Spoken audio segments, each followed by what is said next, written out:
Benoît, si on parlait des entraîneurs de chaque côté, donc au niveau des États-Unis, on a Mike McMillan en entraîneur-chef.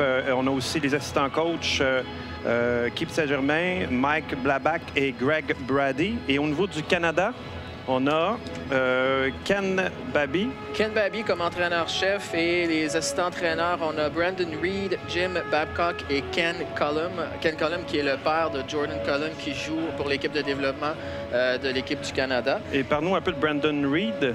Brandon Reed, c'est un ancien joueur de la Ligue nationale. Il a joué aussi dans la Ligue de hockey Jean-Major du Québec, si ma mémoire est bonne. Et Brandon a été invité à une pratique de hockey sur luge il y a quelques temps de ça. Et comme tout le monde qui va à l'hockey luge pour la première fois, il tombe en amour avec le sport et a décidé d'embarquer comme dans un rôle d'entraîneur adjoint là, avec l'équipe nationale. C'est bon. Donc eux aussi, peut-être un jour, finiront par être avec le grand club. Éventuellement, oui. Donc, on leur souhaite la meilleure des chances. Tous les joueurs qui sont sur la glace aujourd'hui, comme on disait tantôt, compétitionnent pour un poste sur le grand club. Donc, il y a des joueurs des deux équipes nationales qui doivent regarder ça aujourd'hui pour voir c'est qui leur compétition. Très bien, Ben. Alors, je me permets. Débutons la partie avec l'alignement principal de chaque côté. On peut constater qu'il y a une jeune demoiselle au niveau des États-Unis. Oui, c'est très rare sur les équipes nationales d'avoir une fille, mais je trouve ça super intéressant de voir que le sport est en train de s'ouvrir à plus que seulement les gars. On a déjà une équipe de filles au Québec en hockey sur luge et on est très fiers de ça. Puis c'est le fun de voir une fille sur l'équipe de développement des États-Unis. Et en plus, elle prend la mise au jeu devant Mathieu Trudeau. Alors, c'est parti. Alors, on a le Canada ici. Henry Chiron. Escarmouche dans le coin de gauche. Puis on revient à la défense avec Cullum. Cullum. Oh, a manqué son lancer. Oh, mise en échec ici. On en reparlera plus tard, Benoît, un peu de comment fonctionnent les mises en échec au hockey luge. Oui, et comme au hockey conventionnel, quand on a une chance de lancer au filet, il faut prendre sa chance de lancer au filet. Donc c'est comme le hockey debout. Effectivement. Oh, les Américains prennent la rondelle. Wallace passe sur le bord de la bande. Oh, ici, Cullum renvoie la puck. La rondelle dige dans le fond de la patinoire. Les Américains reprennent le mouvement. Mathieu Trudeau, mise en échec. Numéro 7, Tamburillo, des États-Unis. Excuse-moi, du Canada. Et puis, on a un dégagement qui sera refusé aux Américains. Contrairement à la Ligue nationale, les dégagements pour les équipes nationales, c'est dès que la rondelle franchit la ligne rouge des buts, on appelle le dégagement. Donc, on n'a pas besoin d'aller reculer jusque dans nos zones pour aller chercher la rondelle. Parle-nous un peu des gardiens de but, Benoît, étant donné que tu connais bien. Il y a plusieurs façons de garder les buts, techniquement. C'est vraiment la technique de préférence de chaque gardien de but. Moi, j'aimais une technique plus style assis en indien. Donc, je faisais face au jeu. On regarde les deux gardiens de but aujourd'hui, ils préfèrent avoir les jambes allongées. Donc, c'est vraiment une technique préférentielle à chaque gardien de but. Est-ce qu'il y a une hauteur particulière à respecter quand on est dans les filets? Pour chaque joueur, en fait, que ce soit un joueur ou un gardien, la hauteur de la luge, on a des règlements à suivre par rapport à ça. Mais oui, il y a des règlements qu'on doit vraiment suivre à la lettre parce que sinon, on peut manquer une partie. Parfait, merci Benoît. On voit beaucoup de jeux physiques. Ici, Close passe. Oh, on a manqué le filet ici. Lehoux, Antoine, un joueur québécois. Sortie de territoire des Américains. Buquette était là pour renvoyer la rondelle dans la zone des Américains.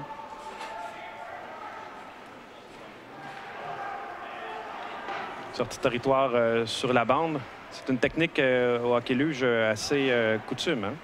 Oui, effectivement, c'est une belle façon de contrôler la rondelle. Puis au hockey luge, en mettant beaucoup de pression sur le joueur adverse, ça devient très difficile pour les équipes de bien performer.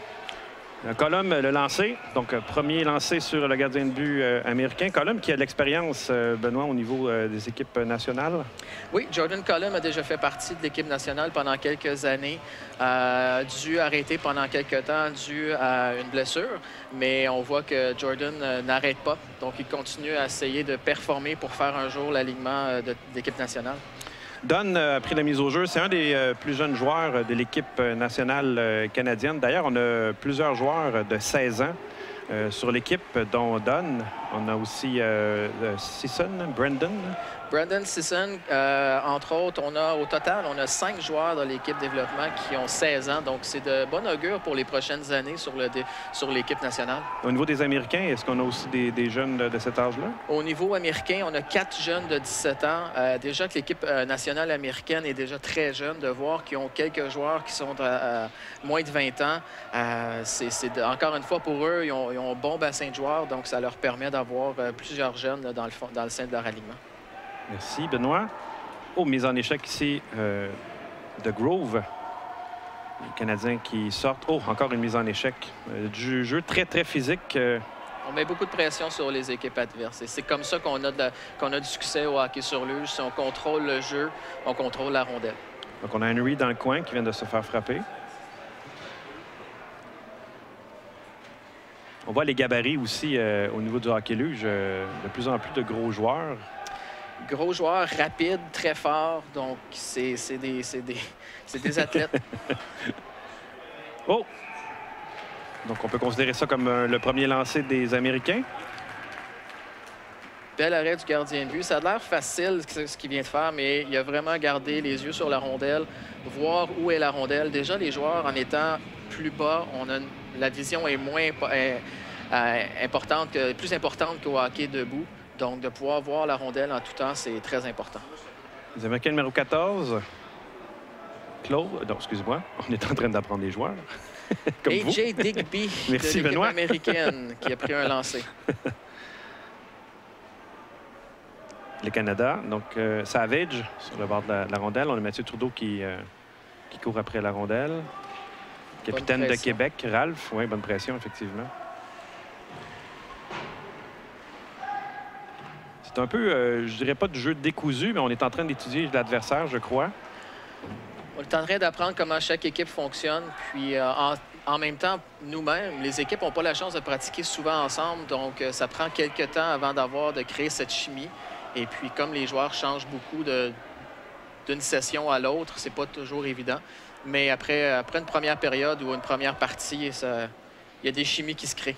Je pense que c'était aussi une nouvelle stratégie au niveau du hockey canadien de développer cette chimie-là très jeune, ou du moins dans l'équipe de développement. C'est une des premières fois aussi qu'ils mettent autant l'emphase sur les équipes de développement et en faire des parties officielles. Là.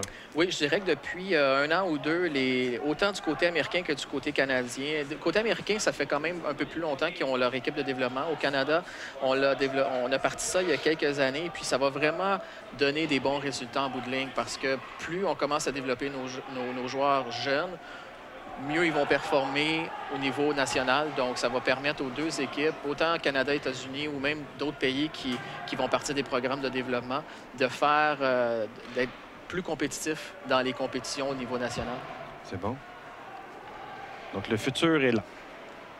On voit ici le changement d'alignement directement derrière la bande. Donc, ils ont dû aménager l'aréna pour accommoder le hockey luge, Benoît. Oui, effectivement. Et présentement, c'est ce que je me disais. Je regardais l'équipe américaine et je voyais 6 chandails blancs sur la glace.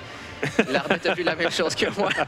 Mais oui, pour revenir à ton propos, Rodrigue, les arénas pour le hockey sur luge doivent être adaptés. Donc, le niveau de la glace doit être au même niveau que le banc des joueurs pour justement que les joueurs puissent glisser à l'intérieur de la surface, glisser sur la surface de jeu et glisser sur le banc. Et on a bien entendu enlevé une partie de la bande et remplacé par un plexiglas transparent pour que les joueurs puissent voir à travers la bande et pouvoir rester dans la partie. Très bien. Donc, est-ce qu'on a une punition? Non. On va jouer en avantage numérique pour l'équipe canadienne. Trop de joueurs sur la glace pour l'équipe américaine. Ce que tu avais vu, Benoît, avec tes yeux de chat. Donc, on a sur la première ligne des Canadiens, donc Mathieu Trudeau au centre, qui est le capitaine d'ailleurs. Ouf.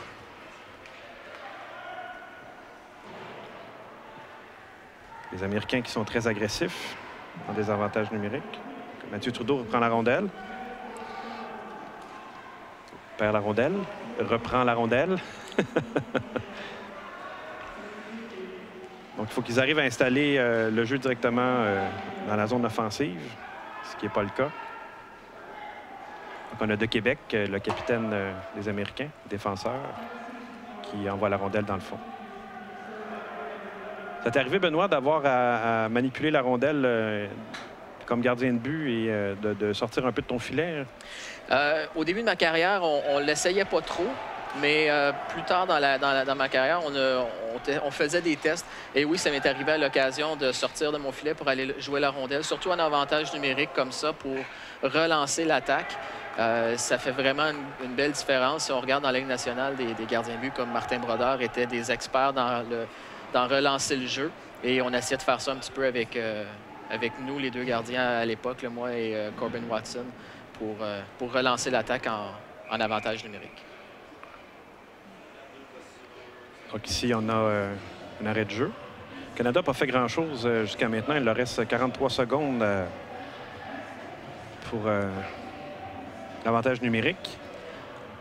On essaie de contrôler la rondelle, mais des fois, l'idée, c'est peut-être de lancer la rondelle dans le fond de la zone pour aller la récupérer, mettre de la pression. Comme l'équipe américaine a seulement 4 joueurs, c'est plus facile d'aller mettre de la pression sur le porteur de la rondelle.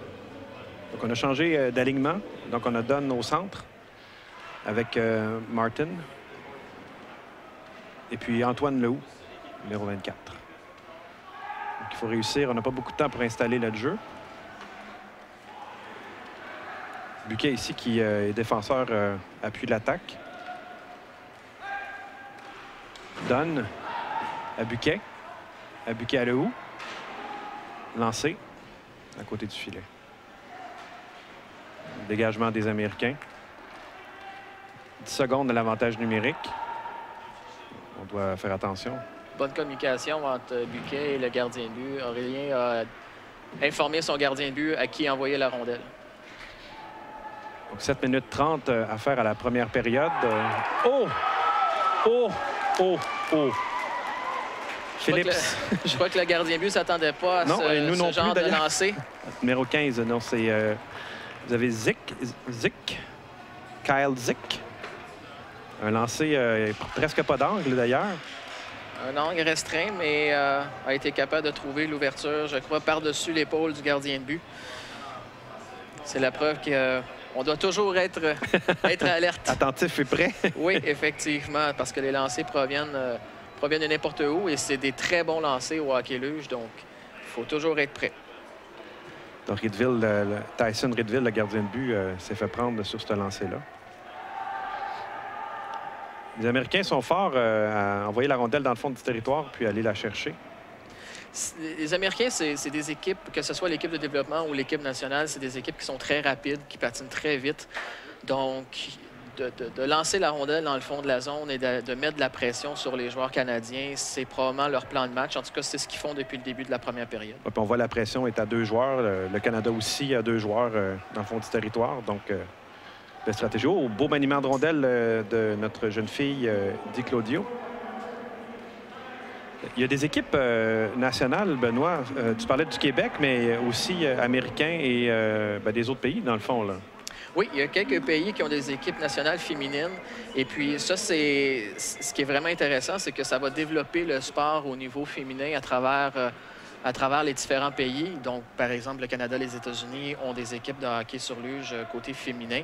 Et ça fait en sorte que, moi, j'ai l'impression que d'ici quelques années, on va voir aux Paralympiques, on va voir des compétitions autant du côté masculin que féminin. Donc, c'est vraiment, vraiment intéressant pour le sport parce qu'on veut justement qu'il y ait de plus en plus de gens qui s'inscrivent au hockey sur luge et d'avoir la chance de participer aux Paralympiques en tant que club féminin, c'est toujours c'est pas officiel encore, là. C'est pas encore officiel, mais je le vois venir dans les prochaines années. On voit de plus en plus d'équipes. Par exemple, l'équipe canadienne, l'équipe américaine ont eu quelques parties dans les dernières années. Donc, d'après moi, c'est vraiment qu'une question de temps. On a les Américains qui font encore pression dans le territoire du Canada. Le Canada qui en a plein les bras depuis, je dirais, le début de cette partie. Ils n'ont pas su profiter de l'avantage numérique qu'ils ont eu. Et les Américains ont réussi à toucher le filet à la fin de l'avantage numérique des Canadiens. Donc, on a de Québec, l'Américain. Drôle de nom pour un Américain. Oh! De Québec, un excellent joueur, une bonne vision du jeu. contrôle bien la rondelle. On vient de le voir sur ce jeu-là. Avait pas d'angle pour lancer, donc a tenté une passe devant le filet pour un de ses coéquipiers. Et de Québec, qui est le vétéran et capitaine donc de l'équipe américaine. Donc Mathieu Trudeau qui veut repartir, veut sortir de la zone, dis-je, et c'est fait. Encore les Américains qui ont le contrôle du jeu. Et encore une fois, on lance la rondelle dans le fond de la zone et on attaque à un, des fois 2 joueurs. Donc, une bonne pression sur la rondelle de la part de l'équipe américaine. Les Américains qui finissent et terminent leur mise en échec à chaque fois qu'ils en ont l'occasion.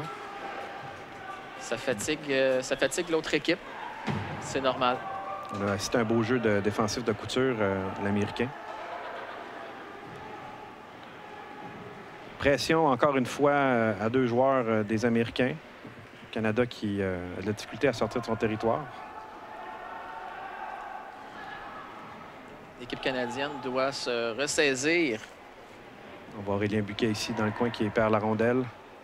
Oh! Oh! Belle passe au défenseur américain. On a Digby ici dans le coin. Donc 2 joueurs canadiens.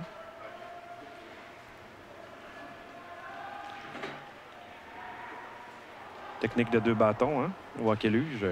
Oui, c'est un avantage, en fait, au hockey-luge d'avoir les 2 bâtons. On peut autant lancer de la gauche que de la droite. Donc, des fois, les joueurs peuvent manipuler la rondelle des 2 côtés de la luge. Et comment on se propulse, Benoît, avec ces bâtons-là? Les bâtons, bon, à une extrémité, on a les palettes pour lancer, mais à l'autre extrémité, on a des pics qui piquent dans la glace pour avancer. Donc, c'est vraiment, ça laisse quelques marques sur la patinoire après la fin de la période, mais c'est la technique utilisée au hockey sur luge pour se déplacer. Donc, les joueurs sont sur des luges avec 2 lames bien importantes, 2 lames. On a eu le droit pendant peut-être 1 an ou 2 d'avoir qu'une seule lame. Une seule lame. Mais c'était très dangereux. Donc, d'avoir les 2 lames, ça causait moins de blessures. Donc, 2 lames, 2 bâtons. Et puis, les joueurs se déplacent comme ça. Tu parles de pics au bout des bâtons, les effets sur la glace, mais il doit y avoir des effets sur le corps humain également. Ça arrive à l'occasion. Je ne vais pas te mentir que des fois, c'est pas dans la glace qu'on pique pour avancer. Mais je crois que j'ai jamais vu un joueur intentionnellement piquer quelqu'un d'autre pour le blesser. C'est arrivé qu'on se fasse piquer parce que le joueur essayait d'avancer et un autre joueur était à côté de lui. Mais intentionnellement, j'ai jamais vu un joueur faire ça. De toute façon, j'imagine que ça peut faire place à une punition si... Punition, une suspension. Les Américains, encore une fois, dans la zone offensive. On a vu une belle percée de James Dunn qui a manqué le filet. Les Américains sont présentement en avantage numérique. Il y a eu une punition à l'équipe canadienne pour avoir retenu. Je crois qu'on va avoir une autre punition. Encore une fois, l'équipe du Canada. Donc, on va avoir possiblement un 5 contre 3. Reste 1 minute à la punition actuelle. On pourra parler plus tard, Benoît, dans le cas où on finit avec une égalité. Quel est le processus ou la procédure pour la succession ensuite? Donc, comme tu disais... Punition à l'équipe canadienne pour avoir fait de l'interférence. Donc, à Henry. 5 contre 3 en luge, ça donne beaucoup d'espace. Ça donne beaucoup d'espace. Bien entendu, les joueurs en luge se déplacent moins facilement qu'un joueur debout. Donc, ça prend une bonne technique défensive. Il faut vraiment faire un bon positionnement dans un cas d'un 5 contre 3. Donc, on a Colum sur la patinoire, Trudeau, Buquet. Donc, pour contrer l'attaque à 5 des Américains. Donc, Buquet qui sort la rondelle facilement du territoire. Du côté américain, on a Digby. On a également le capitaine, qui n'est pas le capitaine. Il y a 2 capitaines. Un co-capitaine. Les Américains n'ont pas d'assistant, mais ont 2 co-capitaines. Donc, à 5 contre 3, je vois les Américains mettre beaucoup de pression sur le porteur de la rondelle. Dès que les Canadiens vont avoir la rondelle, il va y avoir au moins 2 joueurs sur le joueur canadien. Knock Knots sur la patinoire. On a également Di Claudio, le jeune qui se fait pas mal brasser en avant du filet par Buquet. Oh! 2e dégagement d'Aurélien Buquet. Et Mathieu Trudeau qui va au fond, vitesse dans le tapis, comme on dit. La première punition au Canada vient de se terminer, donc on est maintenant à 5 contre 4. Donc, très bien contré pour le moment. Les Américains ont un peu de difficulté à se démarquer. Un beau positionnement défensif de la part des joueurs canadiens, ce qui fait en sorte que l'équipe américaine a eu quelques misères à placer son jeu. Digby ici qui a tenté de monter. Tamparello. Ah, les Américains ont plus de difficultés à 5 contre 4 qu'à 5 contre 5. On essaie des fois des jeux se disant qu'on a un peu plus d'espace. Oh, bel arrêt ici. J'ai l'impression qu'il y a un joueur qui va se faire expliquer qu'on ne touche pas au gardien un coup qu'on a fait l'arrêt. Ridvel qui n'est pas à sa première expérience comme gardien de but. Non, effectivement, il a déjà eu de l'action dans le passé. Et je peux vous dire que lorsque moi j'étais gardien de but, mes meilleurs amis, c'était mes défenseurs. Donc, j'avais pas besoin de rien faire lorsque j'arrêtais la rondelle. Ils s'occupaient de ce qui se passait devant moi.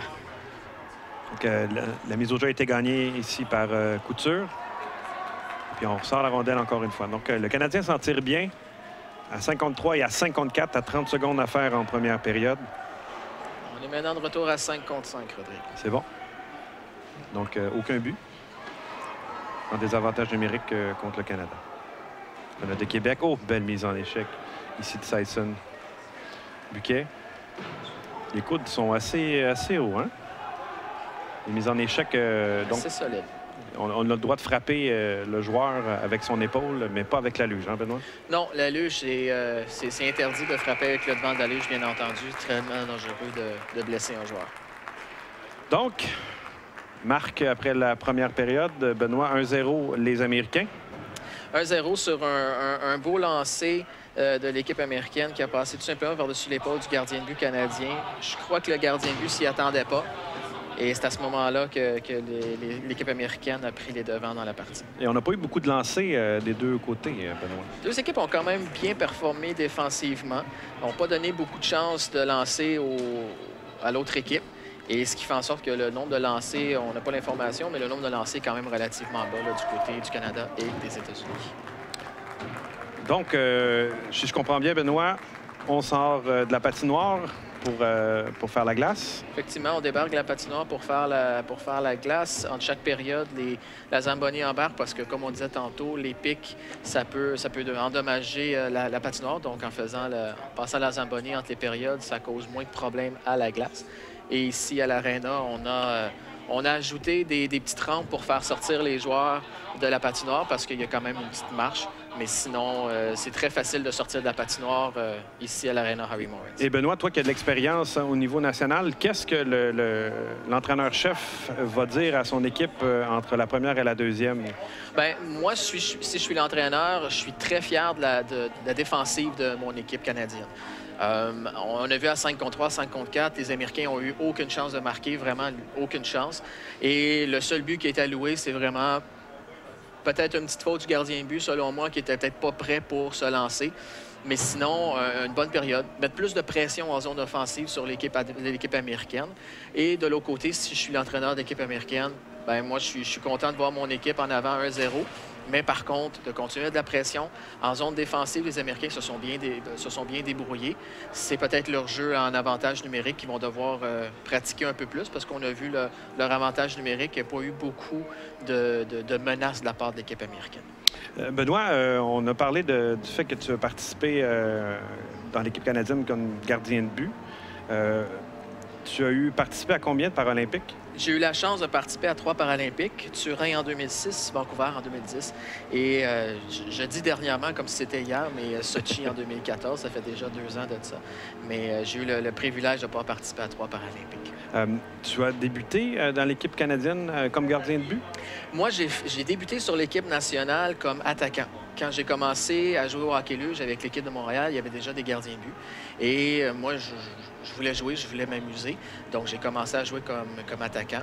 Et j'ai eu la chance de jouer à l'époque avec des joueurs que ça faisait déjà plusieurs années qui jouaient au hockey luge, dont toi, des Serge Lamoureux, des Pierre Pichette, des Danny Werner, puis j'en passe, Ronald Vaillancourt. beaucoup de joueurs qui avaient beaucoup d'expérience, avec qui j'ai eu la chance de voir tous les petits trucs, toutes les choses qui font, les petits trucs qui font les grandes différences.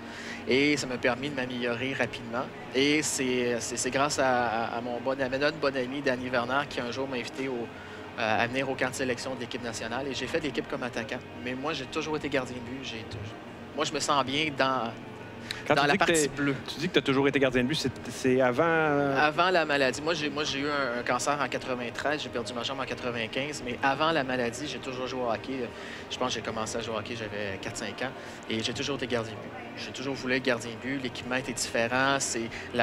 Pas que j'aimais la pression d'être gardien de but, mais c'est une pression différente que de jouer à l'avant.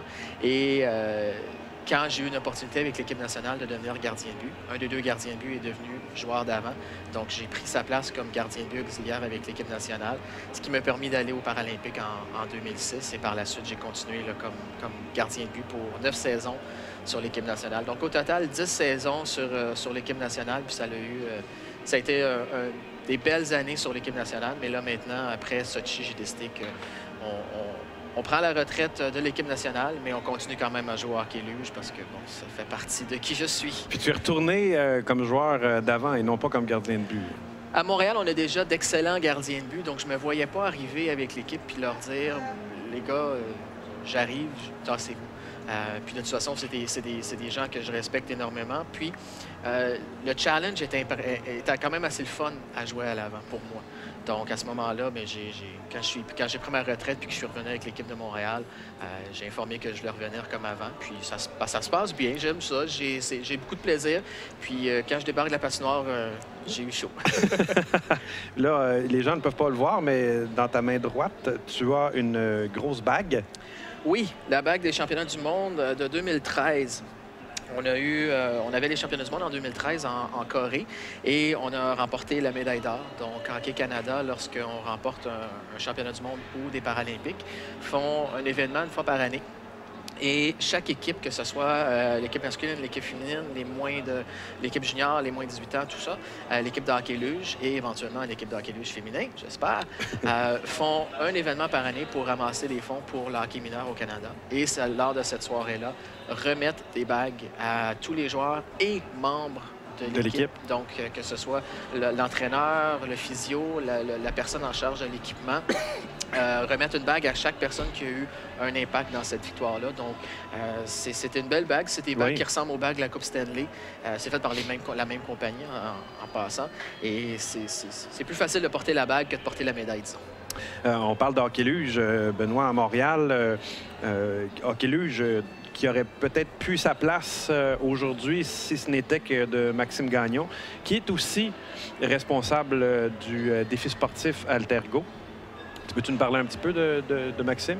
Oui, Maxime a vu le hockey luge la première fois il y a quelques années lors du défi sportif. Il y avait une démonstration au défi sportif. Et Maxime, c'est un passionné de hockey. Il est entraîneur au hockey. Il mange du hockey, Maxime. C'est pas compliqué.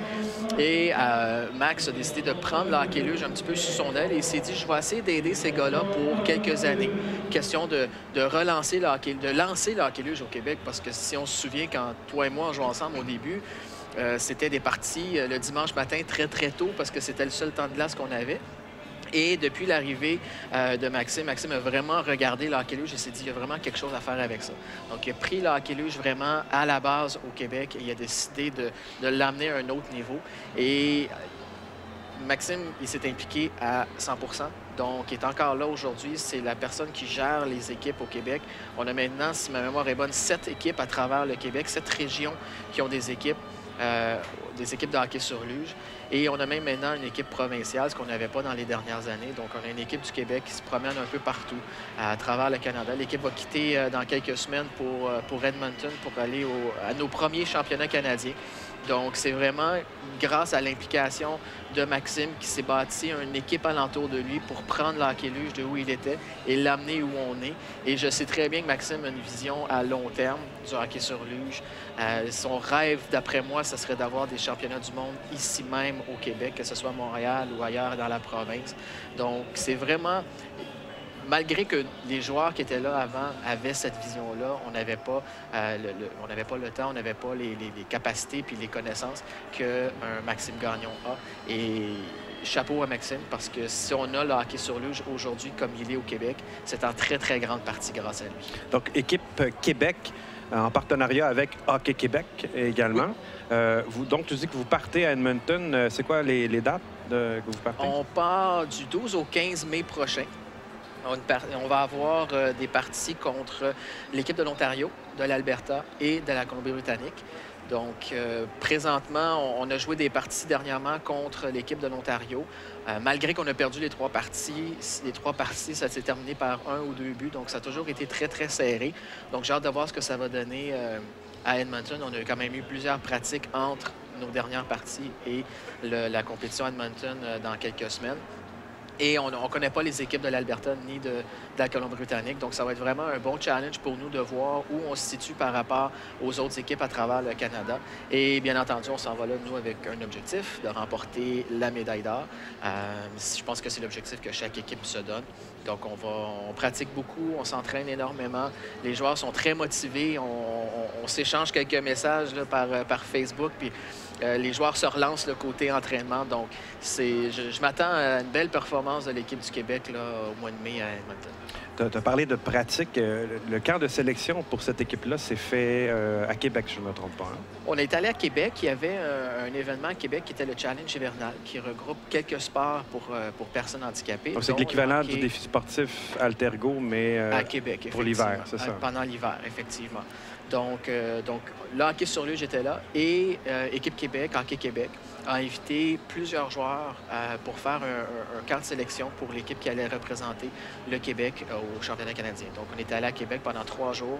On a eu des pratiques, quelques parties. Et à la fin de ces 3 journées-là, l'équipe d'entraîneurs ont pris leur décision sur qui serait à Edmonton au mois de mai. Donc, on a eu la nouvelle là, il y a quelques semaines là, par rapport à qui allait être à Québec. Donc, l'équipe, on ne peut pas avoir beaucoup de joueurs parce que, bon, c'est quand même dispendieux voyager pour aller à des compétitions, mais l'équipe qu'on va avoir, on va être bien... on va avoir une bonne équipe, 2 gardiens de but, 4 défenseurs, on va avoir 8 attaquants. Donc, une bonne équipe solide et une bonne chimie dans cette équipe-là. Donc, je m'attends à ce que si on a des moments difficiles, que les joueurs entre nous, on va être capable de se remonter le moral pour bien performer lors des parties. Puis dans l'équipe Québec dont vous allez, je crois qu'il y a des joueurs aujourd'hui qui font partie de l'équipe canadienne qui font aussi partie de l'équipe Québec. Oui, effectivement. Il y a certaines règles qui empêchent certains joueurs de participer à des compétitions provinciales. Par exemple, Mathieu Trudeau ne pourra pas participer avec nous au championnat canadien parce que Mathieu fait partie du top 20 de l'équipe nationale. Mathieu qui est capitaine de l'équipe. Mathieu Trudeau qui est capitaine de l'équipe du Canada aujourd'hui. L'équipe développement. Effectivement. Donc, mais avec nous, à Edmonton, on va avoir des joueurs comme Aurélien Buquet, Antoine Lehoux, Francis Lacombe, qui sont présentement sur l'équipe de développement, qui, eux, comme quelques-uns sont relativement nouveaux. Par exemple, Francis est nouveau sur l'équipe de développement. Antoine et Aurélien ont déjà fait des camps avec l'équipe de développement. Mais eux, vu qu'ils ne sont pas dans le top 20, ça dépend qui fait la liste. Dans mon livre à moi, il y en a qui devraient être dans le top 20. Mais comme ils ne font pas nécessairement partie du top 20, ils peuvent se joindre à nous. Pareil comme des joueurs de l'équipe de l'Ontario qui vont être présents. Je prends exemple Brandon Blanchard de l'équipe de l'Ontario qui, lui, est quand même un excellent joueur de hockey sur luge, mais comme il ne fait pas partie du top 20, peut se présenter là, à Edmonton pour les championnats canadiens. Donc, il y a certaines règles, mais ça fait en sorte qu'on a quand même un niveau de jeu intéressant. Puis on veut justement, pour ceux qui commencent à hockey luge, qui vont venir nous voir à Edmonton, voir qu'est-ce qu'ils doivent viser pour un jour faire leur équipe régionale, leur équipe provinciale et éventuellement faire l'équipe nationale. C'est une première expérience pour Équipe Québec pour aller se qualifier ou aller jouer dans ce type de tournoi-là. C'est la première fois qu'Équipe Québec se présente dans un championnat canadien. Donc, on espère faire bonne figure. Et éventuellement, l'objectif, c'est d'avoir un championnat canadien peut-être à Montréal dans les années à venir. pour bien se préparer pour peut-être un jour, comme je disais tantôt, avoir un championnat mondial. Ça serait vraiment... Des championnats mondiaux à Montréal, ça serait vraiment quelque chose de grandiose pour le hockey luge. Benoît, il n'y a pas vraiment d'âge pour se qualifier pour ce genre de tournoi-là, mais y a-t-il une règle? Parce qu'il y a des équipes en bas du niveau d'équipe Québec. Donc, est-ce qu'il y a des équipes plus jeunes? C'est quoi la relève au niveau, avant d'être niveau développement au niveau canadien international? Comment ça fonctionne? Par exemple, au niveau local, c'est sûr que pour les équipes nationales, ça prend un âge minimum, mais si ma mémoire est bonne, c'est l'âge de 16 ans. Tu ne peux pas faire partie de l'équipe nationale si tu n'as pas au moins 16 ans. Mais pour ce qui est du niveau local, donc par exemple pour nous à Montréal, on parlait tantôt d'équipe masculine, on parlait d'équipe féminine, mais on a aussi une équipe junior. Donc, c'est des joueurs qui ont moins de 16 ans qui jouent sur ces équipes-là. Donc, c'est souvent des joueurs qui commencent à hockey luge. Et si on regarde, par exemple, un Francis Lacombe a commencé avec l'équipe junior à un certain moment donné, a gradué avec l'équipe de Montréal et présentement est sur l'équipe de développement de l'équipe nationale. C'est une belle histoire. Il a vraiment gradué de la bonne façon pour se rendre où il est présentement. Et comme il est encore jeune, Francis a seulement 18 ans, vient à peine d'avoir 18 ans il y a quelques semaines. À ce moment-là, un bel avenir devant lui. On ne peut pas garantir que Francis va être sur l'équipe nationale un jour, mais s'il continue à progresser comme il progresse présentement, je ne verrais pas pourquoi un jour il ne pourra pas faire partie de l'équipe, de la grande équipe, comme on dit. Merci, Benoît, de ces bonnes informations. Les deux équipes sont maintenant de retour sur la patinoire. Et on va voir la reprise du seul et unique but des Américains. Benoît. Oui, on a vu, c'était lors d'un avantage numérique, si ma mémoire est bonne. Et c'est vraiment un lancer un petit peu, peut-être, la vue voilée pour le gardien de but. Mais lorsqu'on a un joueur de l'équipe adverse dans notre territoire, il faut toujours être prêt à recevoir un lancer. Et je suis persuadé que le gardien de but qu'on voit présentement à l'écran, lorsqu'il va voir un joueur américain dans sa zone, va lever sa mitaine dans les airs au cas qu'il y ait un lancer qui soit fait en sa direction. Donc, c'est encore Tyson Ridvel qui est dans les filets du Canada. On n'a pas fait de changement de gardien de but, non pas parce qu'il y a eu un filet, mais parce que je crois que l'exercice des parties qu'on a cette fin de semaine est dans le but de voir les joueurs performer. Oui, effectivement. Je m'attends à le voir dans la partie au complet aujourd'hui et un changement pour le match de demain, selon moi. Et on verra dimanche qui va avoir mérité le droit d'avoir la super finale du défi sportif. C'est bien. Donc, on se prépare à la deuxième période. Les deux équipes sont dans leur cercle respectif avec le gardien de but pour une petite motivation, un petit cri. Et c'est parti. Trois arbitres, Benoît. Donc, c'est du sérieux.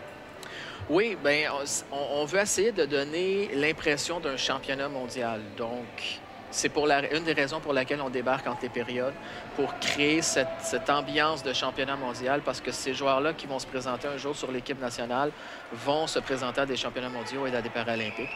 Et c'est comme ça que ça se passe lors de ces compétitions-là. Oh, quel bel arrêt de Ridvel. Belle percée des Américains. Oui, puis on vient de voir sur ce jeu, le joueur américain avait la rondelle dans sa main droite et a passé la rondelle sous sa luge dans sa main gauche et a pris un lancer qui a peut-être pris un petit peu par surprise le gardien de but, Ridvel. Et le gardien de but a dû se coucher sur la patinoire pour pouvoir attraper la rondelle. Mais ça revient encore une fois à un jeu d'angle et le gardien de but, lorsque le jeu se passe devant lui, doit vraiment être centré avec la rondelle pour bien arrêter le lancer. Benoît, les gardiens de but ne sont pas sur des lames. Encore une fois, c'est une question de goût. Okay. Les gardiens de but ont ce qu'on appelle des lames en plastique, ce qui fait en sorte que le gardien de but peut glisser plus facilement sur la surface de jeu. Moi, dans mon cas, je préférais des lames en métal parce que ça me permettait d'arrêter. Mais chaque gardien de but a différents goûts. Et on regarde le gardien de but du Canada. Lui a des lames en plastique pour bien glisser sur la glace. Mais c'est juste une question de goût. Les joueurs ont 2 bâtons pour se propulser. Les gardiens de but ont 1 bâton pour se propulser et... Un bâton pour se propulser. Et sur la mitaine du gardien de but se retrouvent des pics pour justement pouvoir se déplacer sur la glace. Donc, on peut mettre la main sur la patinoire et pousser pour se déplacer. Ce que les joueurs n'ont pas sur leurs gants, bien entendu, parce que comme les joueurs, des plaquages et tout ça, ça serait très dangereux là, de blesser un joueur. Donc, les Américains qui continuent leur pression. Très physique, les Américains. Le Canada a un peu de difficulté à suivre le tempo. Je crois que le message entre les deux périodes pour l'équipe américaine a été de mettre beaucoup de pression sur les joueurs canadiens, de patiner très vite. Puis on voit les joueurs américains ont une très bonne vitesse et un très beau contrôle de leur luge. Donc, encore pression à 2 joueurs, 2 contre 2 dans le coin de la patinoire. Il faut absolument que le Canada réussisse à sortir de son territoire. On voit que c'est pas facile. On la voit souvent, dit Claudio Kelsey. Hein? Oui, Kelsey, c'est vraiment... On regarde son style de jeu, on voit... Elle a une bonne vision du jeu, s'énerve pas avec la rondelle, panique pas.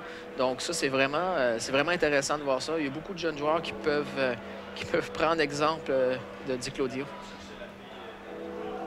Ici, on a une mise au jeu dans le territoire canadien qui n'a pas réussi, je crois, à aller voir l'autre territoire depuis le début de cette période. Ça fait presque 2 minutes que la période est commencée et l'équipe américaine bourdonne dans la zone canadienne depuis le début de cette période. Donc, on va voir si le Canada, en changeant quelques joueurs, va être capable de sortir de sa zone. Ici, on a Buquet dans le coin qui joue avec Francis Lacombe, 2 défenseurs, comme on a dit tout à l'heure, du Québec. Francis qui va pour la rondelle. Est-ce qu'on aura de faire des passes avec la main, Benoît? Dans la zone défensive seulement, comme au hockey conventionnel. Donc, dès qu'on sort de la zone, on n'a plus le droit de passer avec la main. Et ça, c'est un problème à quelques fois pour le hockey sur luge. On essaie de pousser la rondelle avec son bâton et ça fait en sorte qu'on la pousse avec notre main. Donc, c'est pas toujours évident. Et le Canada qui en a plein les bras présentement, incapable de sortir de son territoire. Ridvel qui voit beaucoup plus de rondelles. C'est peut-être mieux pour un gardien de but. Oui, parce que ça arrive à l'occasion qu'il y a des parties où le gardien de but va recevoir 1 ou 2 lancers par période et à un certain moment donné, pouf, un échappé. Et ça, c'est un problème présentement que je regarde, par exemple, pour le gardien de but américain. Le jeu se présente dans la zone canadienne depuis le début de la période, depuis presque 3 minutes maintenant. Et il suffit d'une petite erreur du côté américain pour qu'un joueur du Canada parte avec la rondelle. Et lorsqu'on n'a pas beaucoup de lancers, c'est difficile de rester dans la partie. Donc, Mathieu Trudeau au centre de la patinoire. On a réussi à sortir de la patinoire, de la zone canadienne pour la première fois. On essaie d'installer une entrée de zone. Ouf! Et ça ne sera pas le cas. Donc, on a ici Lundqvist, Vlad, qui a fait une belle passe en avant du filet. On a Savage. Savage qui a tenté une sortie de zone. Malheureusement, la rondelle a dévié sur le joueur américain. Et on continue de mettre la pression du côté américain. Oh, sortie de zone du Canada. Probablement des changements bientôt. Plus difficile en deuxième période de procéder à des changements parce que le banc est loin de notre zone. On a perdu un bâton du côté américain. Mathieu Trudeau, belle entrée du territoire. Au contrôle de la passe à Tomborello et le but! Tomborello, quel beau lancer. Belle entrée de zone de Mathieu Trudeau. Belle patience de Mathieu Trudeau sur ce jeu. A laissé les 2 joueurs américains aller vers lui, a tiré les 2 joueurs, a fait la passe à Tomborello. Et puis un lancer de la main gauche, je crois, et qui a déjoué le gardien de but. Donc, comme je disais tantôt, c'est un petit peu difficile pour un gardien de but quand on n'a pas de lancer pendant 3-4 minutes. C'est plus compliqué de garder dans le match. Donc, on va voir la reprise sur le but. On va voir Trudeau. La patience va attendre quelque peu. Les 2 joueurs se dirigent vers lui. La petite passe, le lancer. Il est solide, Mathieu Trudeau. On a vu une mise en échec du côté américain de Lundqvist, mais Mathieu n'a pas bougé. Il a réussi à garder le contrôle de la rondelle. C'est quelque chose qu'on pratique autant au niveau national qu'au niveau régional. Donc, le jeu physique fait partie des entraînements. Et Mathieu, dans les dernières années, a mis beaucoup d'emphase sur son entraînement physique. Donc, Mathieu est très solide sur sa luge et ça fait en sorte que c'est difficile de le déplacer. On voit que les gens amputés, les athlètes ont l'air d'avoir plus de facilité à contrôler la rondelle. Est-ce que c'est un fait ou... On regarde les joueurs, si on regarde l'équipe américaine, l'équipe nationale américaine, ils ont beaucoup de doubles amputés. Donc, aussi bizarre que ça peut paraître au hockey sur luge, être un double amputé, c'est un avantage parce que la luge est moins longue, donc c'est plus facile à contrôler la luge. Et à ce moment-là, le jeu se déroule beaucoup plus rapidement pour un double amputé que, par exemple, quelqu'un qui est paraplégique et qui a ses deux jambes. Mais chaque handicap peut donner des avantages. Par exemple, quelqu'un qui a ses deux jambes, je vais prendre un exemple sur l'équipe nationale canadienne, un Billy Bridges, se sert du côté de sa jambe pour faire des lancers. Donc, il pique dans le côté de sa jambe pour faire des lancers, ce qui fait en sorte que le lancer rentre beaucoup plus rapidement. Là, on voit que le Canada s'est réveillé. Je crois le but de Mathieu Trudeau a donné des ailes à l'équipe canadienne. On voit plus de vitesse, plus d'opportunisme également. Sortie de zone, ma foi, parfaite. Je crois que ça prenait ça pour enlever un niveau de stress à l'équipe canadienne. Les Américains qui sont un peu surpris, je crois. Au hockey luge, avoir une bonne vitesse, c'est vraiment la clé du succès. Donc, si on est capable de contrôler la rondelle avec la vitesse, à ce moment-là, c'est très difficile pour les équipes adverses de contrer le jeu, que ce soit pour l'équipe canadienne ou l'équipe américaine. On a vu un bel exemple d'Henry, comme tu parlais tout à l'heure, de manipuler la rondelle dans les deux sens, en dessous, côté gauche, côté droit. On a vu que les Américains, le joueur américain n'a pas pu... Zeke, j'ai de la misère avec son nom, a eu de la difficulté à le contrer. Encore une fois, droite-gauche, on voit Henry est très à l'aise. Hein? C'est pas son premier match avec l'équipe de développement. Déjà fait des camps d'entraînement, des camps de sélection avec l'équipe nationale. Tyrone Henry, donc une bonne confiance en ses moyens. Et puis, ça paraît sur la glace. Donc, on est dans le coin du Canada, toujours 2 contre 2. Pression à 2. Henry qui sort avec la rondelle. Passe à Colum. Colum prend son temps. Très habile avec sa luge. Henry, patience est là. Oh, je crois qu'on va avoir un dégagement du côté canadien. Et c'est le cas. Donc, mon Dieu, belle reprise du Canada en ce début de période, mais disons demi-période maintenant. Ça passe vite, hein, Benoît? Ça passe relativement vite. Probablement plus vite pour les joueurs sur la glace que pour nous en haut ici. Mais c'est le fun de voir l'équipe canadienne avoir marqué un filet. Ça change un petit peu la dynamique de la partie. Ça met un peu de pression sur l'équipe américaine qui était en contrôle total de la rondelle au début de cette deuxième période. Les au jeu Trudeau et puis Di Claudio, pardon, excusez-moi. Les Américains qui essaient d'installer un jeu. Oh là là! Bel arrêt de Ridvel. Ridvel qui va en avoir eu pour son argent en deuxième période. Oh, belle mise en échec ici de Di Claudio. Pas parce que c'est une fille qu'elle ne peut pas frapper, hein? Si elle fait partie de l'équipe de développement, c'est pour plusieurs raisons, dont son jeu physique. Donc, si elle est là, c'est parce qu'elle est capable de prendre des mises en échec, mais aussi de donner des mises en échec. On vient d'en avoir la preuve. Benoît, la majorité des joueurs, sinon la totalité des joueurs ont tous un handicap sur la patinoire. Est-ce que c'est le cas pour jouer au hockey luge? Pour jouer sur les équipes nationales, donc par exemple les deux équipes qu'on voit présentement à l'écran, ainsi que les équipes nationales, on doit absolument avoir un handicap parce que c'est des équipes paralympiques. Donc il y a certaines réglementations qui sont en place. Et il y a des spécialistes qui sont là pour vérifier l'handicap de chaque joueur pour s'assurer que ces joueurs-là sont vraiment handicapés. Dans certains cas, c'est plus facile pour les amputer et tout ça, mais il y a certains joueurs, je prends exemple l'équipe nationale canadienne, un Adam Dixon, qui lui a un problème avec ses jambes, mais ça paraît pas. Donc, il est capable de marcher, il est pratiquement capable de courir. Donc, oui, ça prend un handicap. Par contre, au niveau local, par exemple pour les équipes de Montréal et les équipes provinciales, il n'y a pas de restriction sur qui peut jouer au hockey luge. Gars, filles, handicapés, non handicapés, tout le monde peut jouer au hockey luge.